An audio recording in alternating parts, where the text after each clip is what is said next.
بسم اللہ الرحمن الرحیم۔ پہلا سبق ہمارا ہے داستان۔ دیکھیں آپ کے جتنے بھی یہ 80 نمبرات ہیں نا، اور وہ سب کے سب کتاب میں سے ہیں۔ کیا ہے؟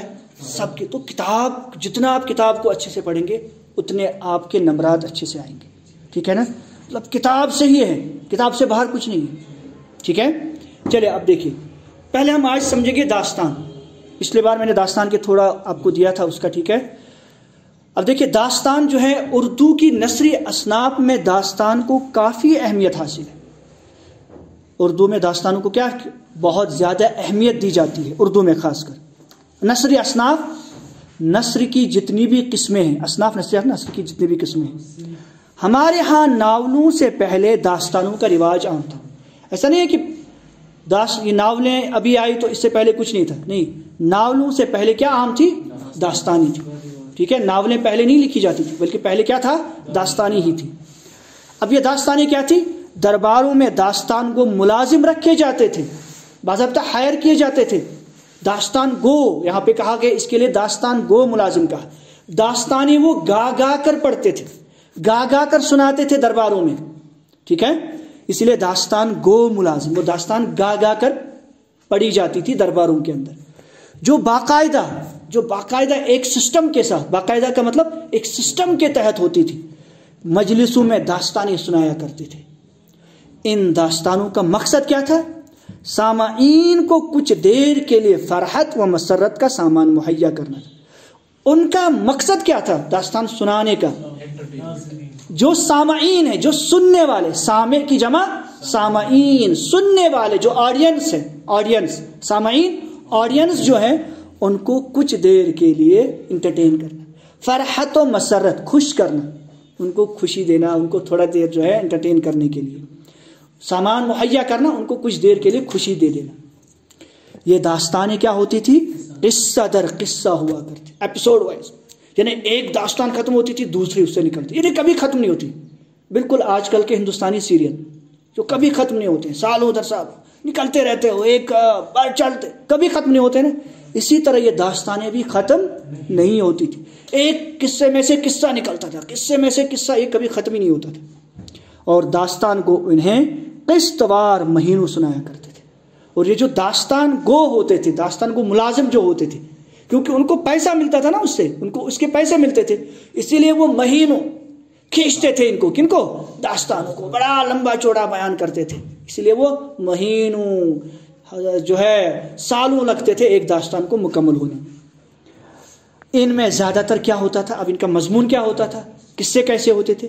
ان میں زیادہ تر خیالی قصے ہوتے، خیالی پلاؤ، جن کی کوئی حقیقت، مطلب کس طرح کے قصے؟ ما فوق الفطرت عناصر، سپر نیچرل کریکٹر۔ ما فوق الفطرت عناصر کا مطلب سپر نیچرل کریکٹر، ایسے سپر نیچرل کہ جو اس دنیا میں ممکن ہی نہیں ہے، جو اس دنیا میں ممکن ہی نہیں ہے، مطلب جنوں، دیووں، پریوں کے محیر العقول۔ محیر العقول، محیر کا مطلب حیران کر دینے والا، عقول عقل کی جمع، العقول عقل کی جمع، یعنی عقلوں کو حیران کر دینے والی۔ محیر العقول کا مطلب عقلوں کو حیران کر دینے والے وہ قصے ہوتے تھے اس کے۔ اور ایسے قصے جو عقلوں کو حیران کرتے تھے نا، کارنامے، وہ جن دوڑ رہا ہے تو پھر آسمان نیچے جا رہا ہے، پھر وہ انسان جو ہے سرما، اگر آپ پڑھیں گے آگے پھر اس کو جنات نظر آ رہے ہیں، یعنی کارنامے ان کے بڑے بڑے، بہت زبردست کام، کس طرح سے؟ بڑے حیرت انگیز، حیران کر دینے والے، حیران کن، حیرت انگیز، حیرت میں ڈالنے والے، انگیز اسلوب، حیرت میں ڈالنے والے طریقے میں، حیرت میں ڈال دینے والا طریقہ ہوتا تھا اس میں بولنے کا، اسلوب، سٹائل، بولنے کا طریقہ، کہنے کا طریقہ، بیان کیے جاتے تھے، بولے جاتے تھے۔